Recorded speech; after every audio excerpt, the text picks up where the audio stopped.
my screen visible now from your end?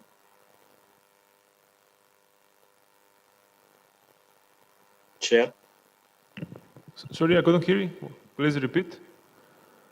Is my screen visible from your end? Yes, I would yes. like to share. Yes, yes, Okay. it is. Okay, so these are the exports that happened between Kenya and the SCSAD REC. These show the exports that happened within Kenya and the AMU REC. This one refers to those ones which happened between Kenya and EAA, ASC, REC, ECOWAS as well.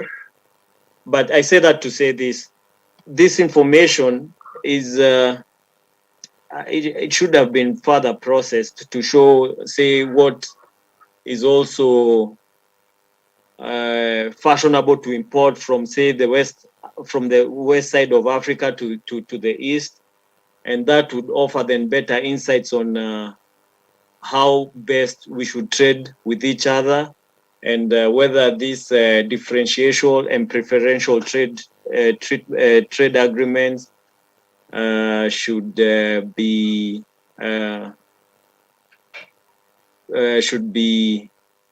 developed to accommodate the way we do business amongst ourselves in this day and age. With that, I submit. Unless there are any other there are questions, I would wish to end my presentation there. However, I am more than glad to take any question that may have been advised by my presentation. Thank you. Thank you. Thank you very much, Anthony. Just a round of applause. Thank you very much for bringing this very interesting topic to our attention, and definitely artificial intelligence in AfCFTA is one of the very important topics when it comes to, and you pointed out the different aspects that are important to be considered by thinking about artificial intelligence and how it can be implemented in the states. And you mentioned about the data privacy and protection, about different policies that have to be adopted and approved, and also about the human resources capacity that we also heard today and yesterday. Before we go to the second presenter, maybe I just thought, while this is still fresh in our mind, this presentation and the insights that you provided, if there are any questions now that we can take it and maybe ask Anthony to provide answer. Yes, we have 3, so there is a lot of attention. So maybe I think you were the first one, so I will give, and you are the lady, so please proceed. Thank you. Anthony, I just confirm that you can hear us. Yes, I can. Okay, perfect. Yes, Thank I you. can. Thank you. Okay, thank you very much for the presentation. And I'm just curious about this artificial intelligence because I've not come across it in how you can use it to capture data in the cross-border trade to be able to facilitate this CFTA. So I would be much glad if the presenter can throw much light on how this artificial intelligence can be used so that revenue administrations can consider adopting them. Thank you.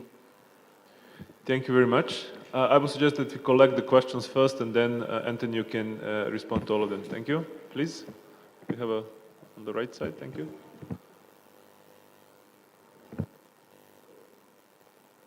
Yeah. No. Yes. I want to speak French. Je me nomme Atsé Kambo Massial. Je suis le coordonnateur général du réseau africain des jeunes chercheurs. Merci beaucoup pour vos présentations. D'abord, je tenais à faire une petite remarque lors de la présentation. Il a mis Congo. C'est la République démocratique du Congo qui est dans la communauté Afrique de l'Est, pas le Congo-Brazza de l'autre côté. Donc, il rectifie ça, s'il vous plaît. Maintenant, la première question, c'était par rapport à la politique est-ce que la EAC a une politique régionale de l'adoption de l'intelligence artificielle? C'est la première question. La deuxième question, est-ce que l'intelligence artificielle ne va pas permettre qu'il y ait du chômage au niveau de la EAC? Parce que je viens de voir qu'il y a plus de 200 millions d'habitants dans cette zone. Maintenant, la troisième question, l'auteur a utilisé l'application MLL, modèle. Quel était le but? Pourquoi il a utilisé ce modèle? Qui nous explique? Thank you very much.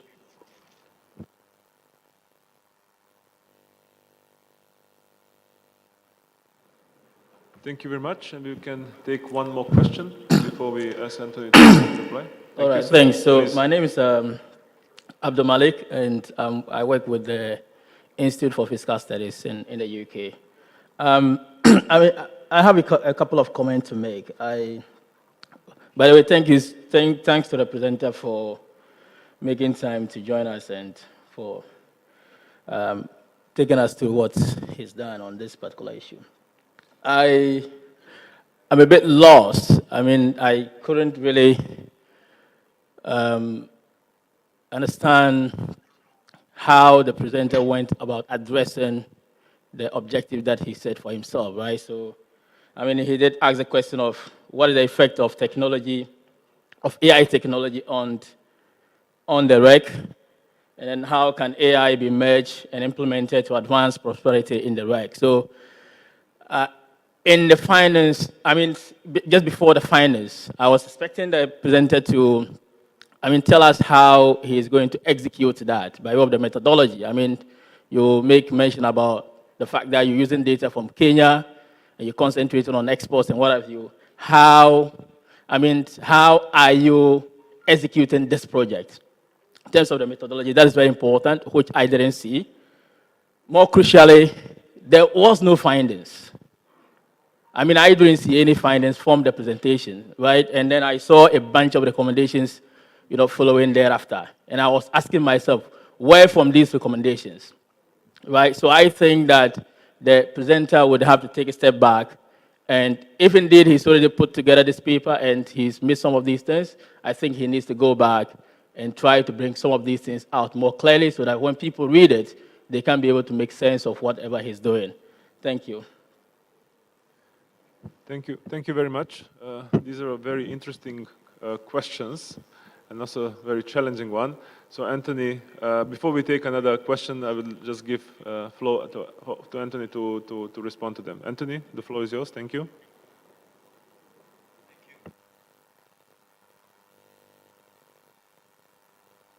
It's good that I clarified them. Maybe because due to the time constraint, I wasn't able to elucidate how I went about processing this data that you see on my screen. Now, this information is derived from what is known as single window systems that are used by CBRAs, cross-border regulatory agencies. So to answer the question that has been asked by my good man, whose name I wasn't able to catch,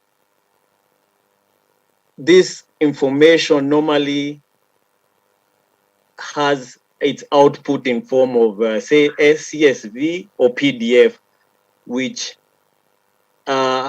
sometimes it's in its hundreds of thousands or even millions of rows of just raw data.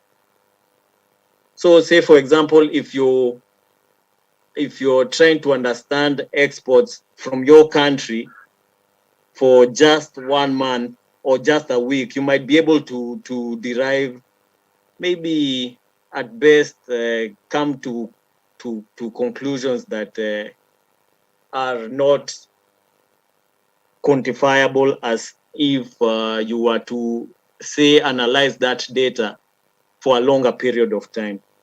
Now, the tool of the method used to analyze this data, or the program that was used to analyze this data, is known as Python. So Python Anaconda is one of those technologies that can be able to perform tasks far much better than Excel. So initially, if I may be able to, if you give me a second, I will be able to pull those, an example of such like PDFs. Is my screen visible? No, not yet.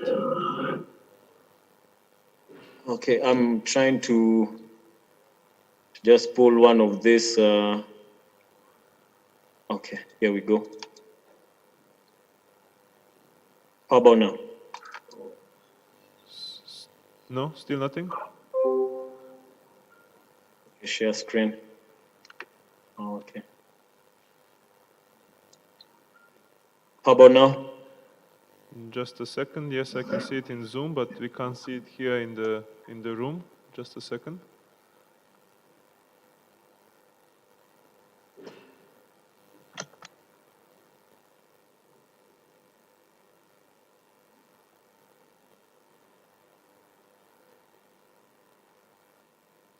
Kindly facilitate projection of the same so that I may be able to decipher what has been asked. Just a second. Technicians are trying to project on the screen.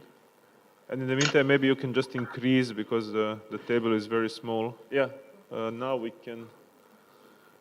Just a second. You can say it. Yes, we can see it now. Okay. So this is an example of data that is raw that has been mined from them known as ICMS, Integrated Customs Management System by Kenya Revenue Authority, which is the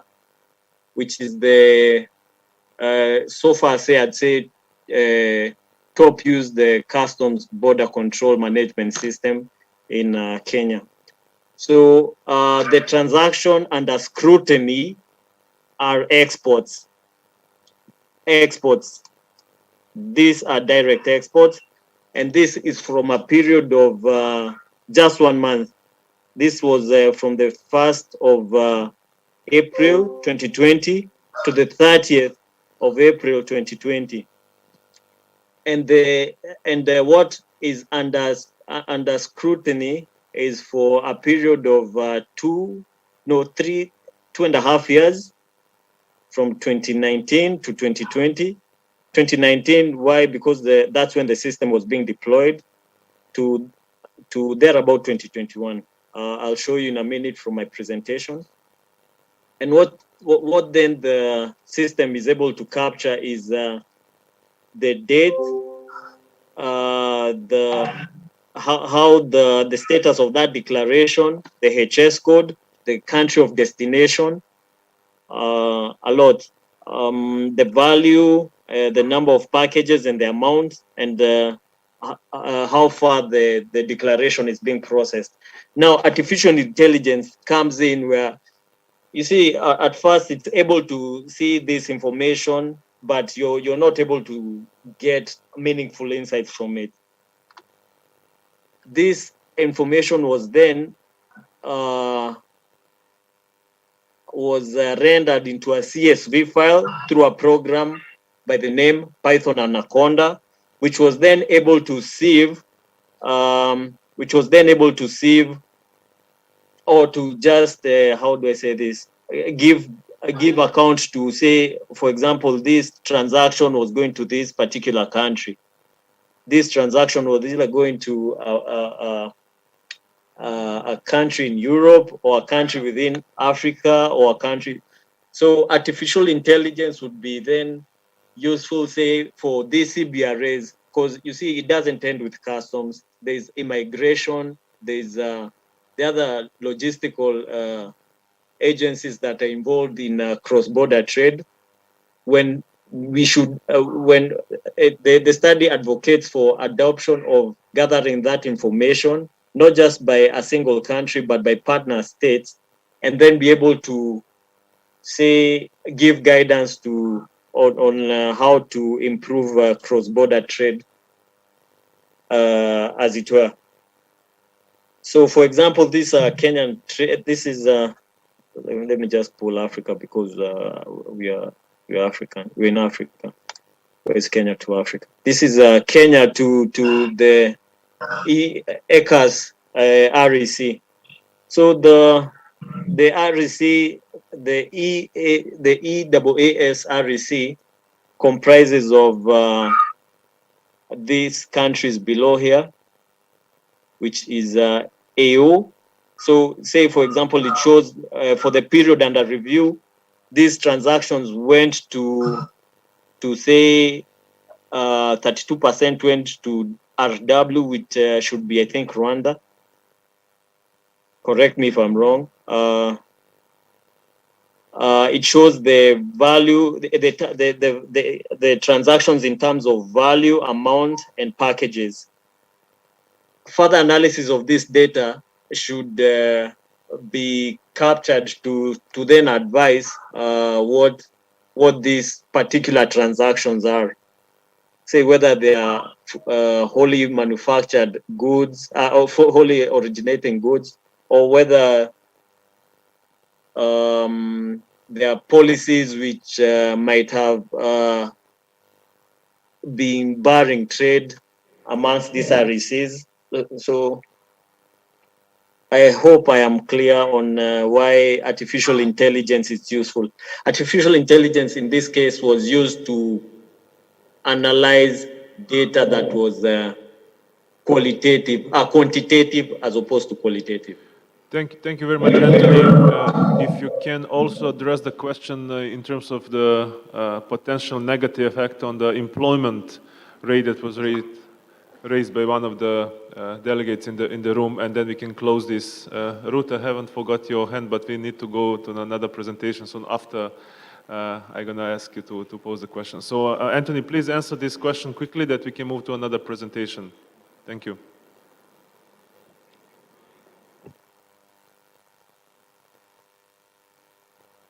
Both for good reasons and for bad reasons. And without a doubt, it has been abused in the past, and it will be abused in future. But we should be then, from such like forums, developing policies as to how we are able to shield ourselves from the negatives or the negative use of artificial intelligence, but as well, more so and more important, I think we should, because that is where the world is going. We should see as to how we should reinvigorate this discussion, not just to our colleagues, even to those who are junior to us, to take this mantra and take it to the next level. I submit, and thank you for your attention and attendance. Thank you very much, Anthony.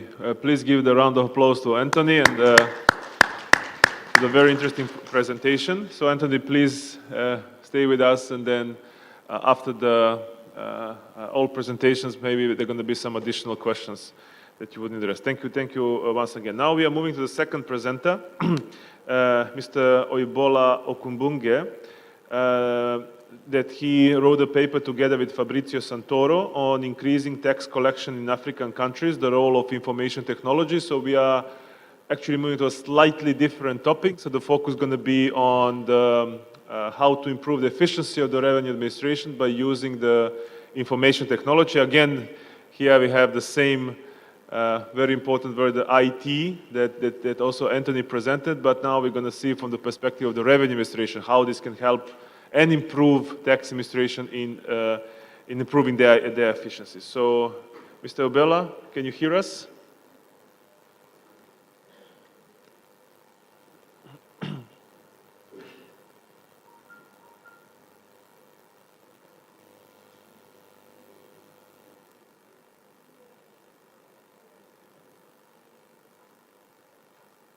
Can just somebody confirm if Mr. Oyebola is okay?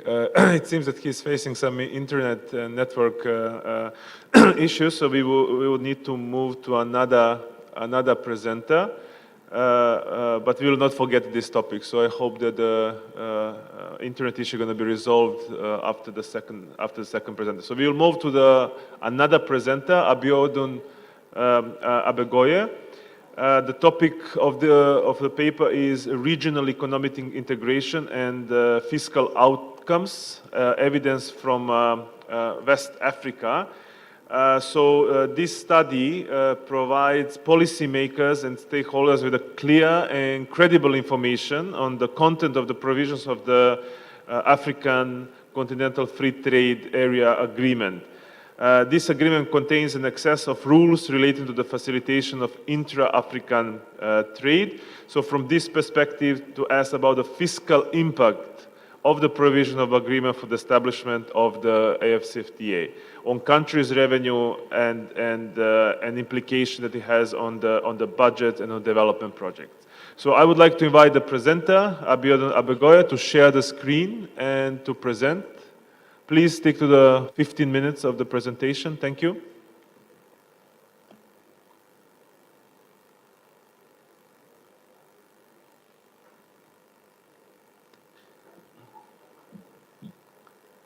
Hello, Chair. Thank you. Yes, we can hear you. Can you all hear me clearly? Yes, we can hear you. We cannot see your presentation, but please proceed until we project on the screen. I can see that you shared on the Zoom link, so please proceed with the presentation.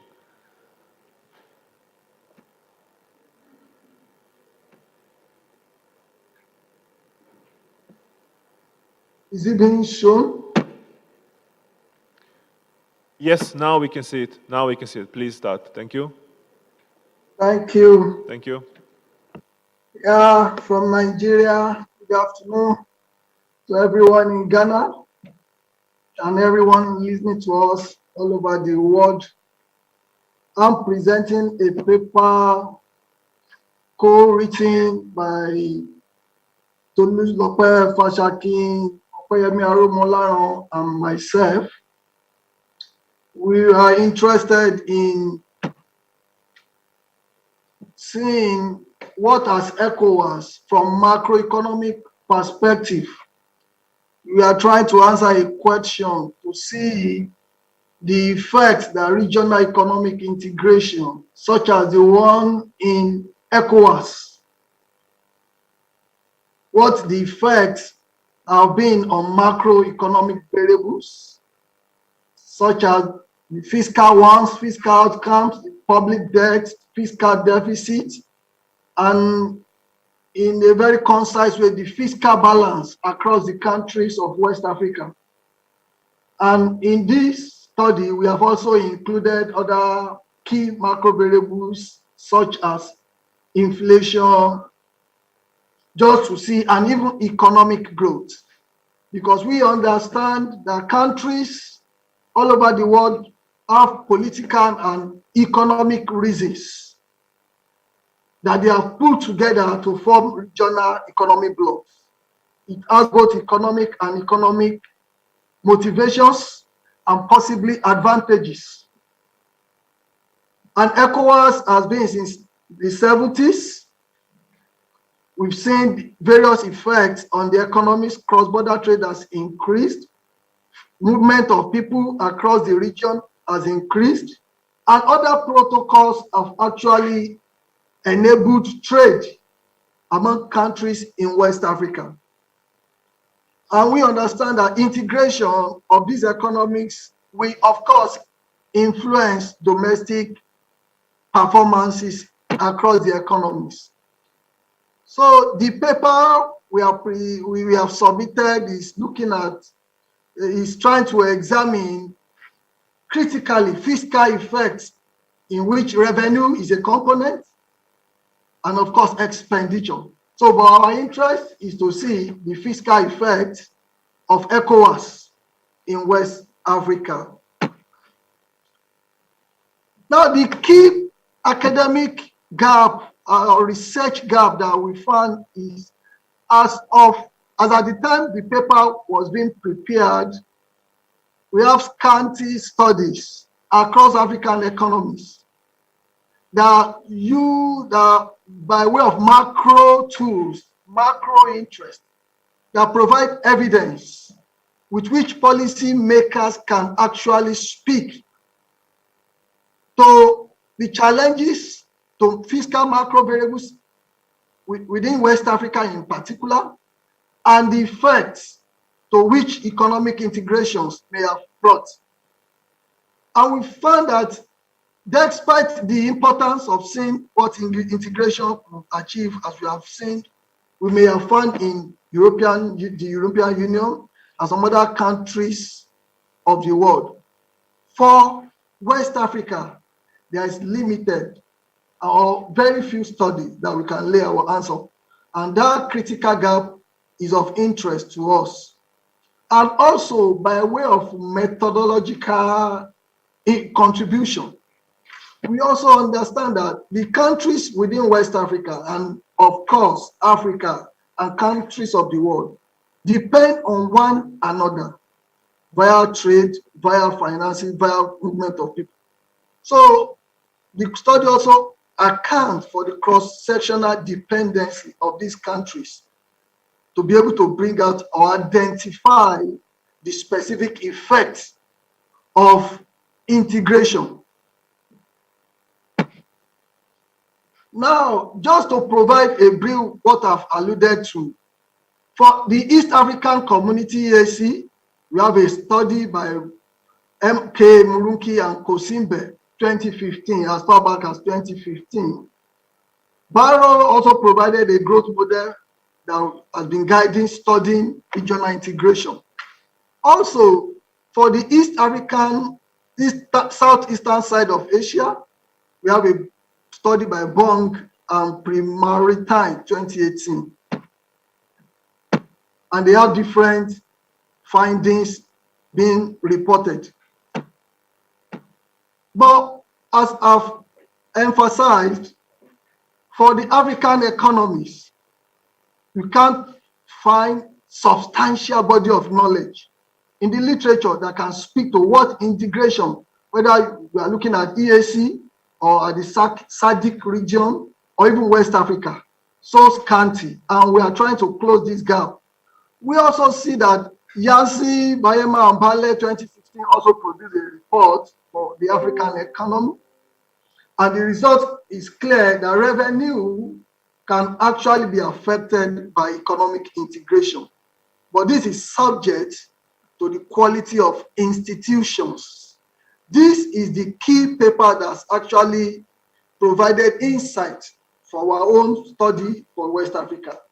MBB 2016 was actually done for the East African countries. Now, the methodology, as I've said, the paper by N. Yancy, Bayemba, Bale 2016 informed our study. We drew much insight from them, and the model being used in their paper was that of Ioa and Oki 20 before then, but we've now adopted, while we benefited from their paper, the model by Ioa and Oki 2017 guided the modeling framework or the modeling strategy we have adopted in the study, in which case fiscal variables or macro variables become the dependent variables in a panel framework using variables over some years and across countries of West Africa. However, some of the countries like Liberia, there was no data that can capture the years of interest in the study. So in the framework we have used, economic integration is seen, and this is of interest to us, as an explanatory variable for the fiscal performance. Now we have 5 dimensions to measure economic integration. One of the tools was regional infrastructure, and this is actually provided by African Regional Integration Index. We have 5 dimensions were listed across 22 indicators. Regional infrastructure was one of the dimensions, trade integration, financial and fiscal integration, as well as movement of people, and then the productive integration. These were the dimensions of integration. However, in gathering the data, the methodology failed to bring all of these dimensions into the analysis. Why? Data could not be found for some of the countries based on the ARRI publication. So we use trade openness across the countries of West Africa, and then regional trade openness, that's within ECOWAS, and also the inflation differentials. We have the the inflation that is set as the average for the sub-region, and then the deviation of each country from the average is the measure of inflation differential. And we also went further to incorporate some of the control variables, like the labor is a key explanatory variable for economic growth, capital, and then gross capital formation. And also, because movement of people is key, we incorporated urban population growth rate as a control variable. Now, because of time, I will quickly share some of our results, but let me run through some of the findings, and then I will share a table that shows some of the results, statistical results that we have. For the estimation methodology, this study, we took it through panel, autoregressive, distributed lag, and we used 3 different estimators as provided by the panel ARDL2, the mean group, the dynamic fixed effect, and the pooled mean group estimators. And also, we benefited from XTDC, CC common correlated effect to examine the cross-sectional dependency of the countries of West Africa. How much is Ghana depending on Nigeria and Nigeria depending on Senegal? We try to account for this. Before I share another slide to show the tables of results, let me provide us with some of the results that we find. These are some of our findings. Our result shows that having accounted for cross-sectional dependency, having control for population, urban population, having control for other important factors, labor across the region, results show that trade openness as a measure of economic integration exerts effects on inflation. That's representing the macro variable, but in the short run. However, statistically, the effect does not present what is non-statistically significant. And the effect is also, the effect of trade openness on fiscal balance is also not reportable. It's not significant statistically. That's in the short run. When accounting for the spillover or dependency across the countries, we discover that the result does not change. The exercise does not nullify what integration, the ECOWAS protocols, what it brings on both the fiscal and other macro variables in West Africa. And going by the adjustment term, which is the error correction term, the variables jointly produce a causal effect, the causal relationship between integration as measured by trade openness and fiscal balance, economic growth, or even inflation is significant and is of importance, saying what happens to fiscal outcomes, fiscal balance using fiscal, the difference between the revenue and deficit and expenditure, the fiscal balance that is used in the study, and what happens to the extent of integration is key. They rub on one another. They have the kind of mutual dependence. There is a causal relationship that is of interest and that needs to be probed further in the course of the analysis. Now, I still have few minutes. Yes, 4 more minutes. Thank you. Yes. So I want to use my time. So the key points I want to try and share a particular kind of result that is of interest there, just within the 4 minutes. So just for time, we have kept the 26 paper back, but I want us to look at this result. Can you see a table? Yes, we can see. Yes, this is a table representing all the observations, provide 336 observations for each of the estimator, the main group. But I want us to pay attention to the ECT, if you can read that. The ECT is what I've just spoken about. It's significant statistically and so strong across all the estimators that we have brought into the analysis. And also of importance to us is the co-integration. If you look at the co-integration is present across all the estimators. What does that mean? That's econometrics or statistics. But what does it mean for our study? It shows that integration of West African countries has possibility of being sustained or retaining the performance of the macro variables as they are at present. Now, the policy implication could be that the countries in West Africa will need to also pay attention to domestic policies, their internal policies, if integration is going to be beneficial, because what goes on within each economy is affecting how much economic integration of ECOWAS is actually achieving in their study. A part of this study that we have not presented because of time today is we also benefited from NNB that brought institution to look at the quality of institution.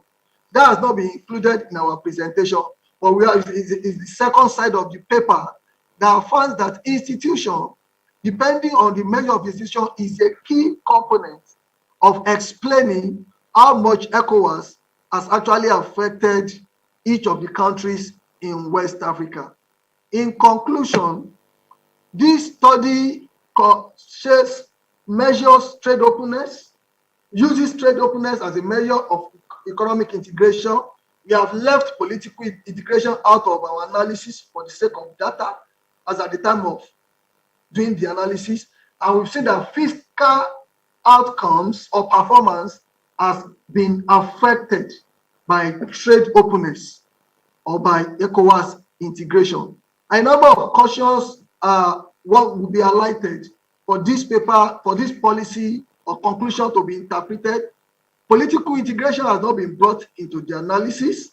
1, 2, trade openness may not be sufficient enough to measure ECOWAS protocols or all the packages in ECOWAS as a form of economic integration. So further analysis that we propose will be to see if we can benefit from available data, if we can get, before we wrap up on our policy recommendation on ECOWAS or economic regional integration in ECOWAS and the performance of the countries in West Africa. And going further, Liberia and Guinea-Bissau were dropped from the analysis. Thank you for listening. Thank you. We appreciate your work, welcome your comments and suggestions, please. Thank you very much, Mr. Adegboya. Before we go to Q&A session, let's give a round of applause for the presentation and also very interesting findings. I think your paper confirms what we discussed yesterday and today, that the CFTA presents opportunities but also challenges, I would say, on the other side. And also the paper as such actually led to reject the assumption that the CFTA agreement will increase tax revenues for African countries. But on the other side, what you present to us will actually also strengthen economic growth. So these are the things that I would now like to open floor to the delegates present in the room for the questions and for your, if not questions, the thoughts about the paper that we just heard. I see 5 hands, so I don't know who was first. I couldn't. Yes, let's start with the gentleman at the end of the. Thank you. Okay, thanks so much for such a beautiful presentation. Excellent presentation. Okay, so my question actually relates to budget deficits. Most West African countries run budget deficits. What I'm trying to say is that their total revenues will always fall short of their expenditures. And so my question is, how is trade going to help reverse this situation? Thank you very much. Thank you very much for the question. Let's collect 2 more before we allowed Mr. Adegboyo to answer. Yes, please, gentlemen. Oh, who was first? I'm not so sure. It's okay. My name is Antonio from Angola. My official language is Portuguese. I'll try just to make a question in English. If you don't understand, I will try to make it in Portuguese and we'll translate it. Well, there is in Africa countries landlocked without access to the ocean. Mr. Adegboyo, do you think that the rehabilitation of the railways from the coast of Africa to the interior can be a decisive factor to the solidification of the free trade zone? What is the impact of this rehabilitation of the zone, of the free trade zone? And I would like more 1-2 minutes to make the abordage of my country. Is it possible? So more 2 minutes. 1 minute, if it's possible. Thank you. It's short. I would like more. Maybe in the end of another presentation, I would like to more 5 minutes to make one short abordage of my reality and my contribute for this meeting. I think that will be just a good contribution. Can just make the difference and upgrade the main difficult that we have in this subject. Yeah. Thanks. Thank you. I would suggest to collect 1 more question. I think the gentleman was faster, so just I will allow. All right. Floor Okay. to you. Thank you. All right. Thanks, and thanks to the presenter for the good submission. I have a couple of comments. In the spirit of making the paper better. So, and then maybe some questions as well.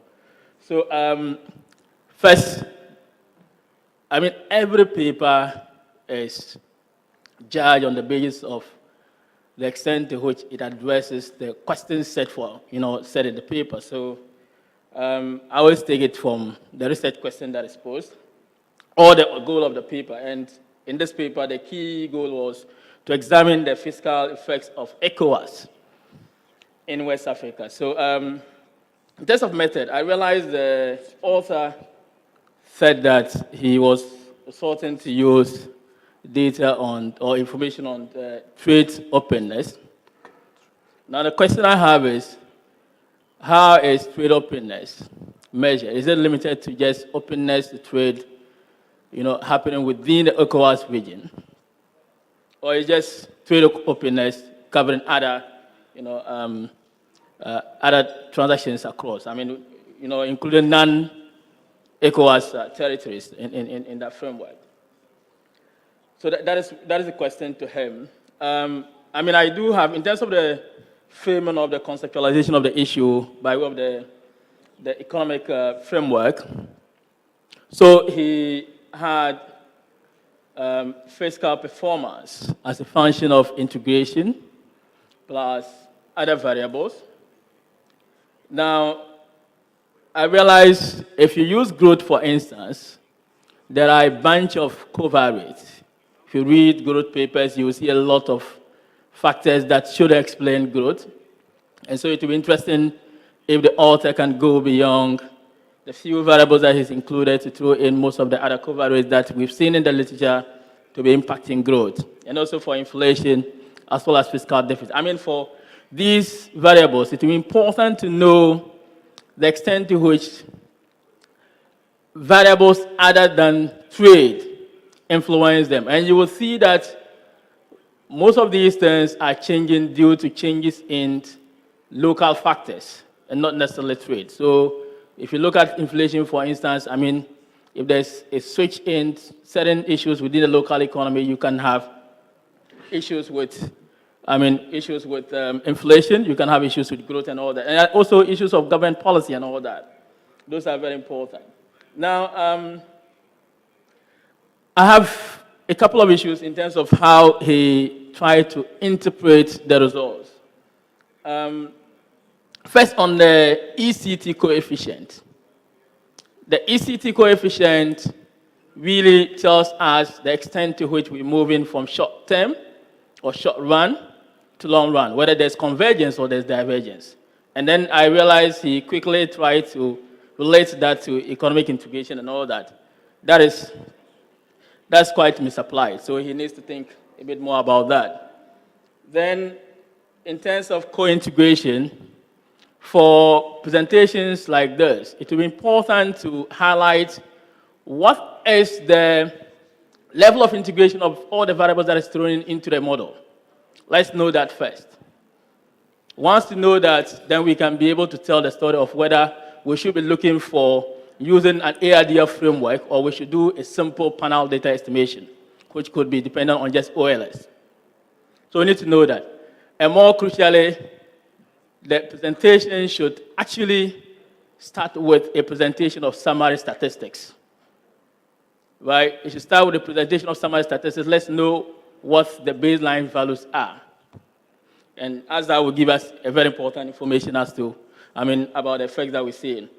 Then I realized the author, just at the tail end, said that he left out Liberia and is Guinea-Bissau? Yes. He left out 2 countries, right? So he needs to tell us why. Right? He needs to tell us why. Is it an issue of data or maybe other issues? So he needs to tell us. Thank you. Thank you. Thank you very much.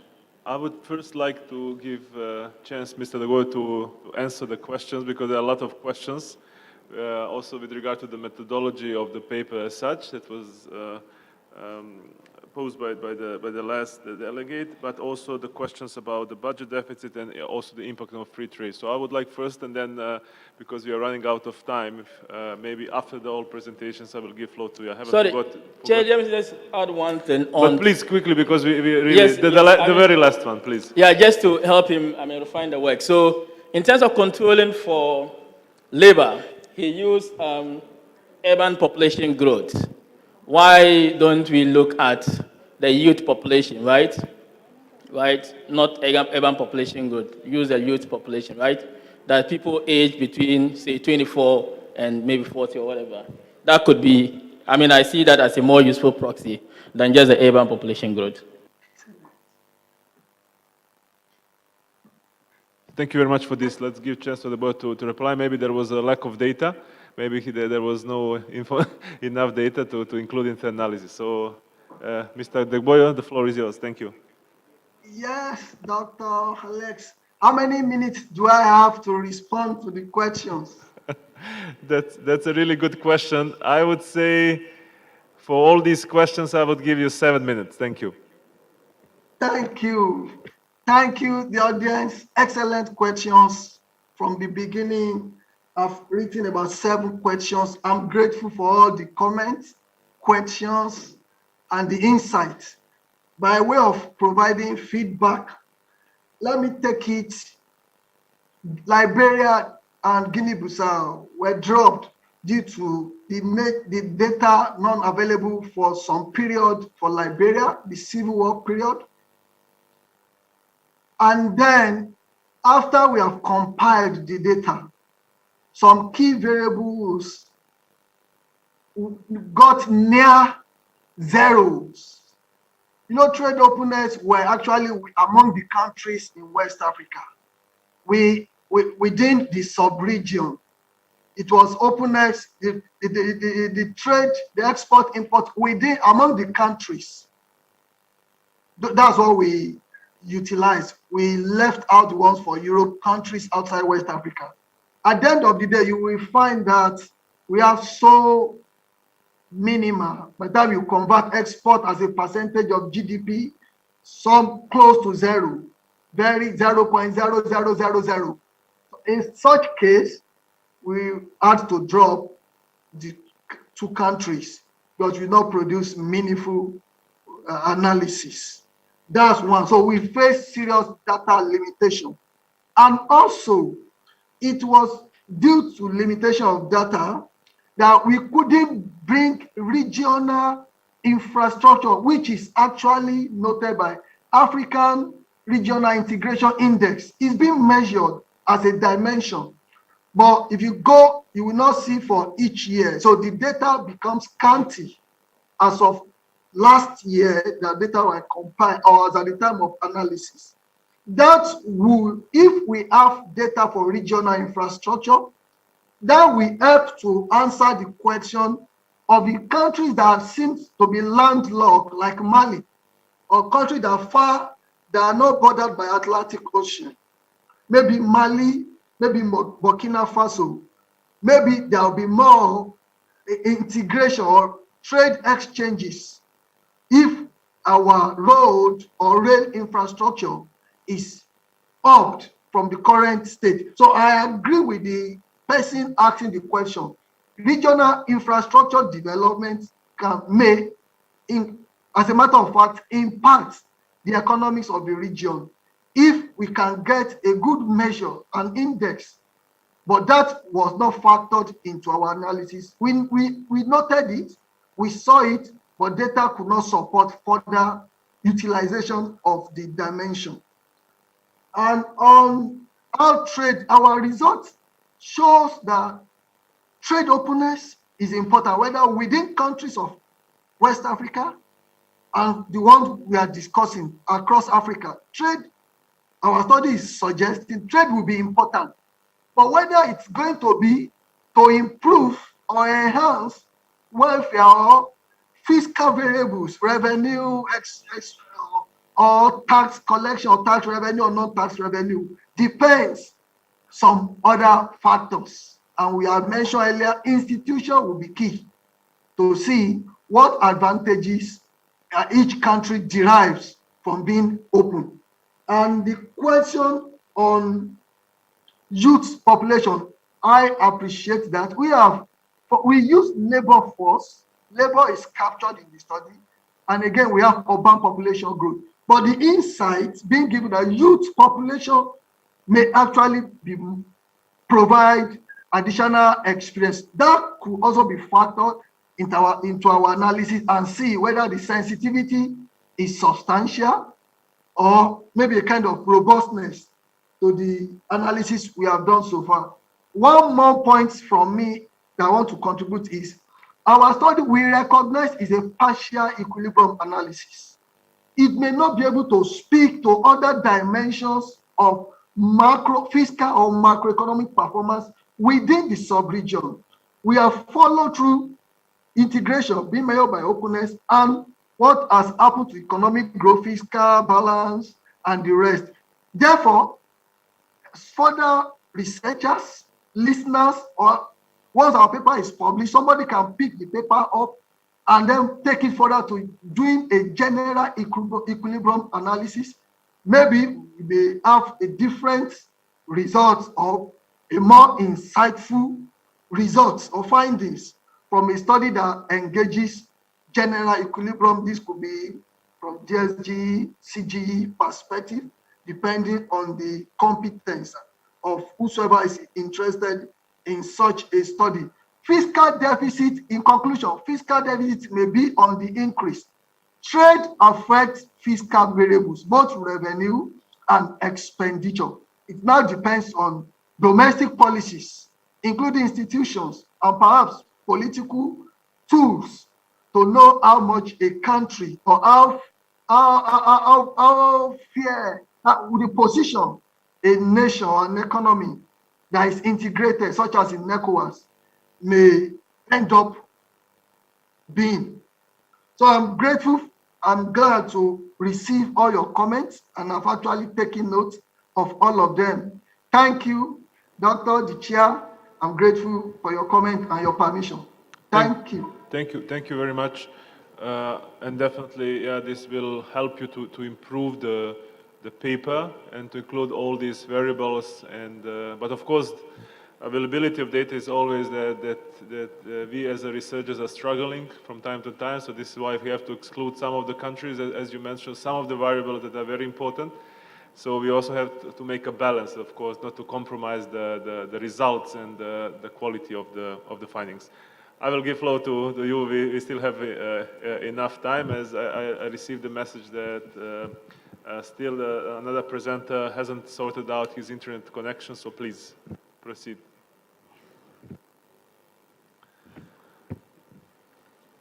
Merci beaucoup pour votre présentation. J'ai deux questions. La première question, c'est par rapport à votre présentation. Je voudrais savoir, est-ce que vous avez pensé à des variables telles que la monnaie unique? On sait que la CEDEAO avait un projet de faire la monnaie unique en 2020. Malheureusement, ça a été repoussé en 2027. Est-ce qu'il y a cette variable dans votre étude? La deuxième chose, c'est par rapport à votre étude. On sait bien que la CEDEAO, il y a une autre zone économique qui est l'UEMOA, Union économique monétaire ouest-africaine, en sachant que vous avez exclu la Guinée-Bissau qui fait partie de l'UEMOA. Est-ce que vous ne pouvez pas faire un parallèle ou bien une étude comparative au niveau de la CEDEAO et puis exclure les pays de l'UEMOA pour voir quelle est l'approche fiscale peut-être qu'il faut? Maintenant, la dernière question, je ne suis pas trop d'accord avec votre conclusion en disant que les pays de l'UEMOA dépendent des secteurs, des pays. Par exemple, vous avez dit que le Ghana dépend souvent du Nigeria. On a vu avec la Covid et aussi la guerre actuellement en Ukraine et contre la Russie, nous dépendons de l'extérieur. Hier, on a eu des papiers, par exemple, le Togo, son premier pays, le pays où ils exportent, c'est les pays de l'Asie. Donc, cette conclusion, il faut la nuancer parce qu'on ne dépend pas totalement de nous-mêmes, les pays de la CEDEAO. Donc, je pense qu'il essaie de nuancer cette conclusion que vous avez faite. Merci beaucoup.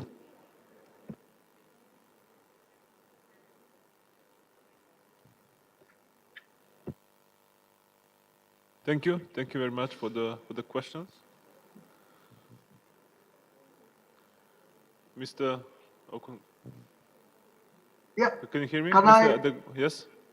Yeah, thank you. I left out the comment on the unit route earlier mentioned by one of the delegates there. Thank you. We have a number of we did extensive analysis, preliminary analysis, unit route, summary statistics.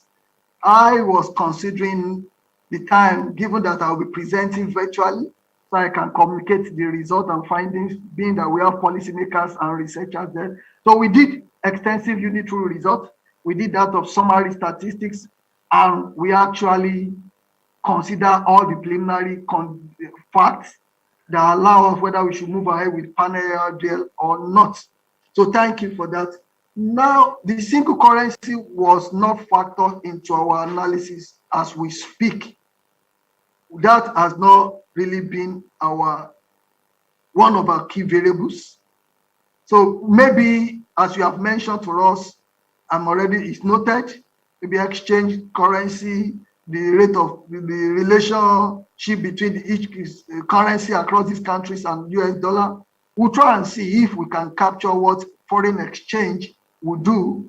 But I emphasize that previous research, including the ones that I've done for ECOWAS, have used exchange rates as well as a measure of establishing the exchange rate, the PPP, among the countries as a measure of integration.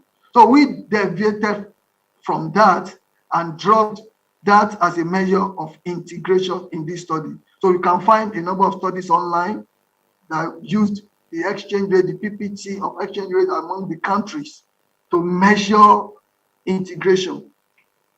And then WAHEMU and ECOWAS, yes, we did. try to see if we drop some countries that belong to WAEMU, what would the results be? Please, I would like you to look forward to reading our paper in the coming months. When it is finalized and published, it will be interesting to see the behavior of WAEMU and ECOWAS in our paper. Hopefully, just take note of the names of the authors, and you will find the paper to be read. And then countries depend one another. This is a partial equilibrium analysis. We were unable to capture all. A general equilibrium may help us to see what effects from Europe, from Asia on ECOWAS countries. So thank you for listening. Thank you. Thank you very much for your answers. I would like to conclude with one round of applause for the presenter and for the paper. And also thank you very much for very interesting questions. I received the information that unfortunately Mr. Okunogbe hasn't sorted out his internet connection, so we will not be in position to listen to the presentation on increasing tax collection in African countries, the role of IT, as I originally announced. So we would need to skip that presentation, but of course it's going to be part of the proceedings, so you will have chance to read the paper and abstract.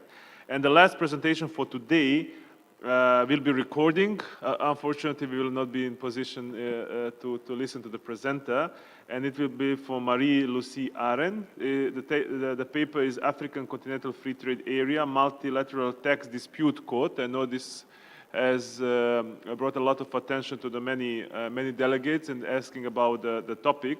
A proposal for the timely resolution of commercial tax disputes within the CFTA.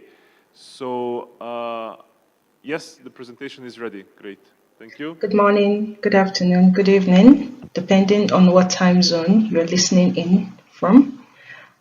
My name is Marie-Louise Arend, and I am a doctoral candidate of tax law at the University of Pretoria, South Africa.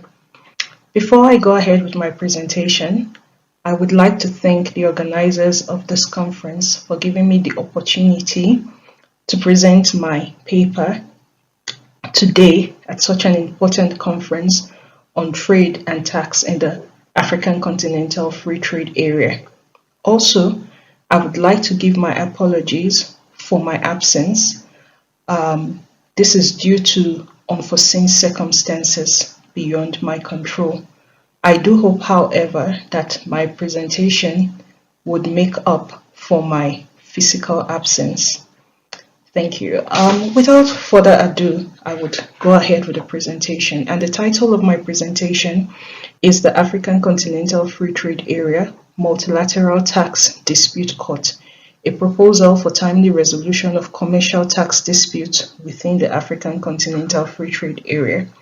The purpose of this presentation is to unpack and review the different dispute settlement mechanisms under cross-border trade, tax, and bilateral investment treaties for the purpose of examining their weaknesses and strengths in determining the best dispute settlement mechanism that is most appropriate for tax disputes in the African Continental Free Trade Area.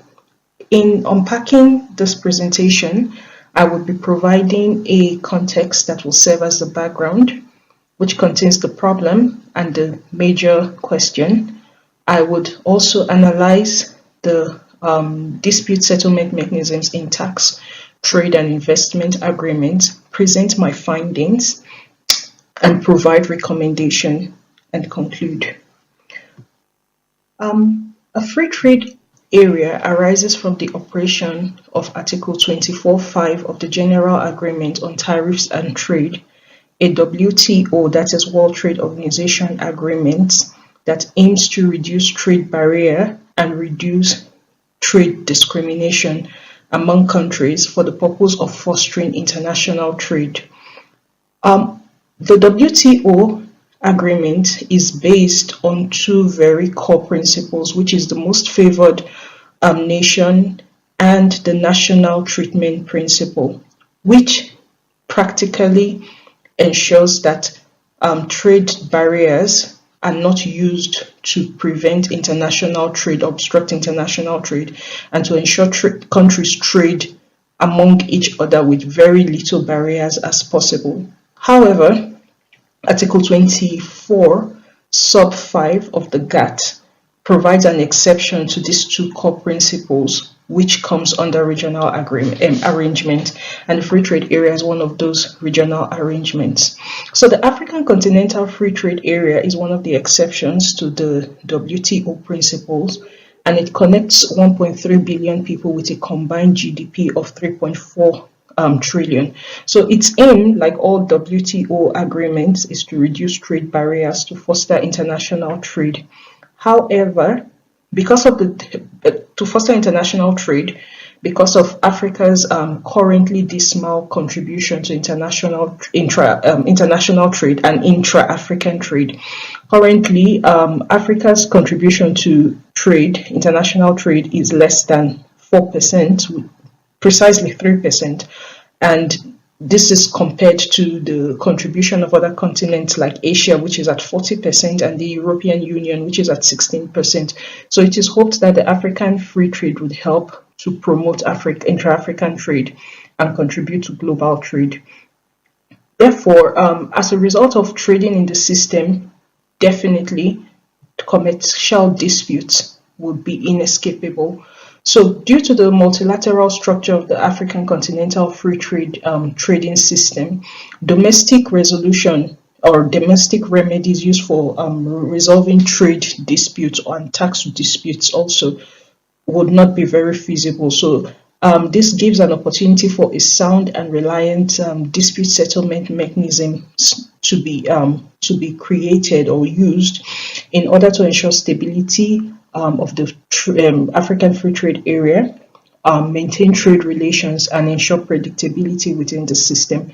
So generally, tax disputes arise from taxpayer and tax authority conflict. However, at the international level, of course, which includes the African Continental Free Trade Area, tax disputes may arise as a result of double taxation conflict or conflicts coming from interpretation of tax agreements or any trade or commercial agreement between competent authorities and taxpayers that might arise from a poor decision of the tax authority, usually the other contracting state, caused by inaccurate interpretation of laws and agreements. So tax disputes may take the form of preliminary complaints, objections, and assessments. So in order to resolve them efficiently, an impartial and fair and stable tax dispute resolution mechanism is necessary.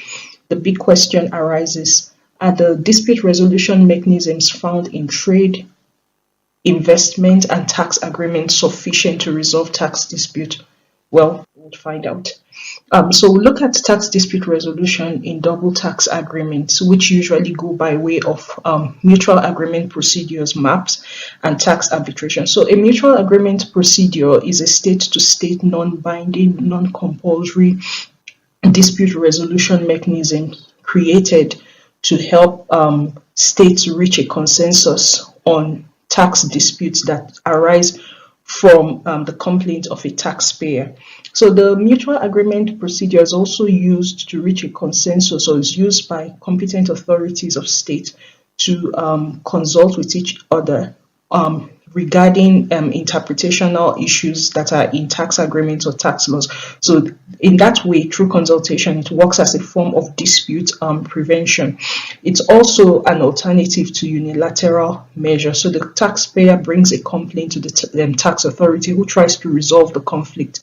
However, if they're unable to resolve the conflict, then it goes to mutual agreement procedure, where the states would meet and an agreement is reached. So some of the strengths of this mutual agreement procedure is that it's the first port of call for the taxpayer compared to time-consuming litigation. It's also an option, so the taxpayer can use it while exploring domestic remedies, and is generally less costly because the cost is borne mostly by the competent authority. Primary cost, however. On the government side, it helps to control the process of dispute resolution. It maintains their sovereignty or protects their sovereignty. It gives them the freedom to interpret their tax rules to their benefit, and it protects established international relations among countries. Some of the weaknesses of the mutual agreement procedure is that there's been complaints of too much control by the competent authority in initiating the mutual agreement procedure, because they do have the discretion on whether to go ahead without very clear criteria on what will determine if a case is worthy of the process, which creates a lack of transparency around the process. It's generally non-binding because it's a gentleman or gentle person agreement mostly. It does not necessarily resolve the double tax problem. It creates conflicting taxpayer and tax and competent authority interests, where the competent authority cares mostly about revenue and maintaining good relations, and the taxpayer is concerned about reducing tax incidents and very timely resolution of the cases.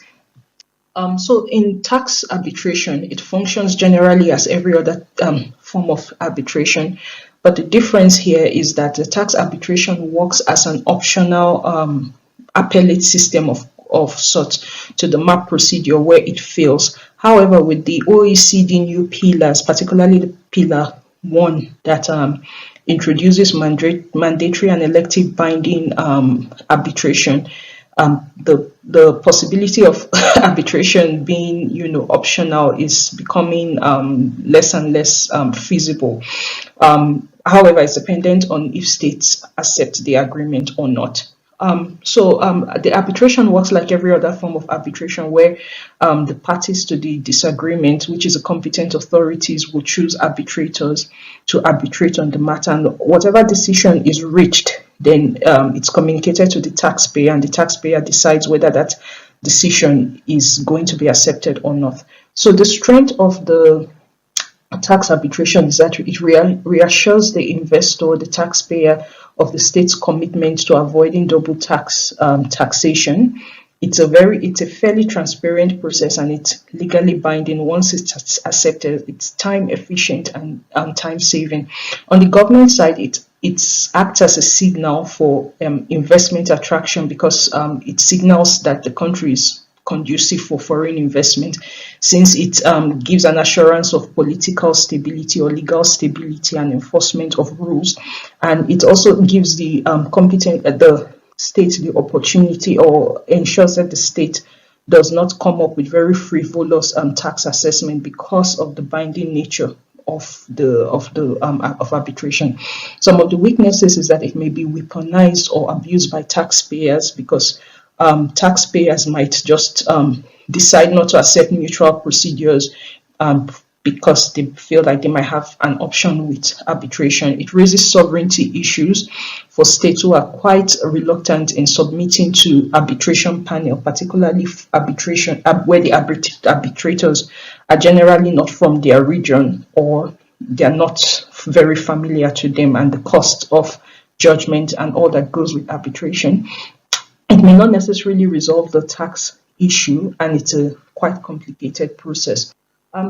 The tax dispute resolution mechanism in investment treaties mirror somehow the arbitration processes of tax agreements. However, the difference is that unlike tax agreements where the subject matter of the dispute is taxation, for bilateral investment agreements, the subject matter is usually investment, and the tax dispute comes as incidental to the investment, particularly where it borders on investors complaining on fair and equitable treatment or challenging laws, particularly fiscal laws of states, as unfair, discriminatory, or amounting to expropriation. So it has the similar strengths and weaknesses of tax arbitration.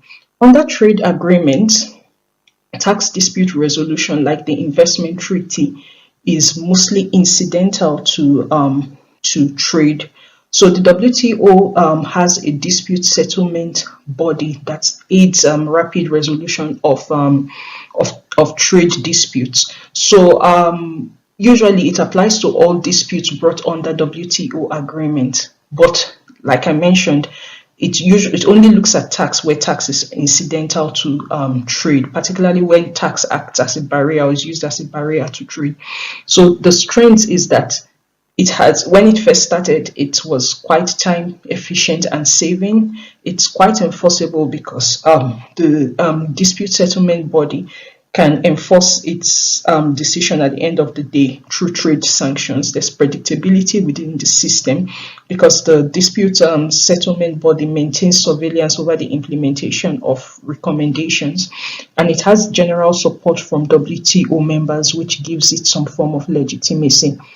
There's been complaints about undemocratic processes. Tax disputes are only treated when it's ancillary to trade, and they are undermining politics. For example, we see the politics that was played out in 2020 from a lack of appointment of appellate members through President Trump's involvement, and then the conflict between for China as being between or the indecision between it being a developing and a developed country. Under the African Continental Free Trade Dispute Settlement Mechanism, it generally models the WTO mechanism. So, but it makes some adjustment, or it's generally an improvement on the WTO dispute settlement mechanisms. So it's a protocol. It allows for disputes to be resolved in a transparent and accountable manner. Article 4 of the agreement provides for dispute settlement mechanisms through consultations, good offices, conciliation, mediation. So there are lots of options to the disputants. It also maintains surveillance on implementations of its recommendation like WTO. So it has a strength because it provides regional deeper knowledge of regional nuances, which can help in dispute resolution. The protocol provides for a rule-based system, and it generally avoids the pitfall of the WTO, which is failure to appoint appellate members, which can be by the dispute settlement body, can be overridden by the dispute settlement chairman in consultation with the Secretariat when the DSB refuses to appoint appellate members. One of its weaknesses is that it doesn't have an exclusive dispute resolution system. Tax disputes are considered only as ancillary to trade. When they are ancillary to trade, dispute settlement is between state parties only, and there's a multiplicity of dispute settlement system at the REC level, that's the regional economic community level, which can create inconsistency and which can create fora shopping, which will eventually not help with the development of jurisprudence in this. So in all these dispute resolution mechanisms, apart from those found in the tax treaties, we find that the other mechanisms do not really accommodate tax unless they're ancillary to their main subject matter. So from the research, the main findings is that tax dispute resolution is critical to global trade.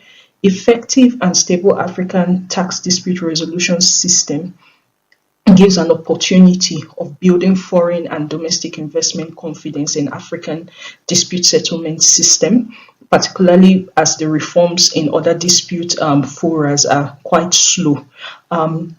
The MAP and tax dispute arbitration systems found in the tax treaties are generally insufficient to handle tax disputes that arise from commercial activities in the African free trade area. At the REC level, there's a problem of fora dispute loyalty that may arise. Also, the African Continental Free Trade Area, while it is very innovative and avoids some of the pitfalls, there's also the issue of arbitration found in, that's a mistake, supposed to be Article 27 of the protocol, which is elective, but there might be fear that just like the OECD, it might become mandatory in future. So it's a general cause for concern. Also, the regs have similar solutions provided by the the dispute settlement mechanisms in the African Continental Free Trade area, which might lead to disputants preferring to use their rec systems, and particularly if they've enjoyed good success. So it can create a fora shopping and create instability within the intra-African trade system. Also, given the complicated relevance of tax as a source of domestic resource mobilization, it might be used as a possible and the possible barrier that comes with it through double taxation. Then there would be need for a specialized court to deal with tax and trade, mostly tax and trade as an ancillary with the the African Free Trade Disputes body. So my recommendations is that there should be a creation of a specialized dispute settlement court, tax dispute settlement court, as an addition to the current DSP system for the resolution of commercial tax disputes arising from activities within the free trade area. The court's tribunal should have regional adjudicators that are well versed in African Continental Free Trade Agreements and protocols, the happenings around the free trade area, international tax and trade. And also the dispute settlement mechanism should directly handle tax and ensure the active involvement of taxpayers in the system. So in conclusion, any tax dispute resolution mechanism that will be adopted should be pragmatic. It should balance the interests of the government, which is sovereignty and autonomy in dispute resolution, and the taxpayer, which is a fair, stable, and enforceable dispute resolution mechanism. And a specialized court may very well be the solution to this problem.